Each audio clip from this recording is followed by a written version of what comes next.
આગળ વાત કરીએ જૂનાગઢમાં વાલીઓ માટે લાલબત્તી સમાન ઘટના સામે આવી છે। પ્રવાસમાં ગયેલા એક વિદ્યાર્થીનું સ્વિમિંગ પુલમાં ડૂબી જવાથી મોત થયું।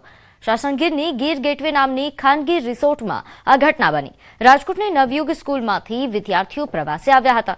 બપોરના સમયે વિદ્યાર્થીઓ અને શિક્ષકો જમવા બેઠા હતા। આ દરમિયાન એક વિદ્યાર્થીનું સ્વિમિંગ પુલમાં ડૂબી જતા મોત થયું। વિદ્યાર્થી ધોરણ 8માં અભ્યાસ કરતો હતો।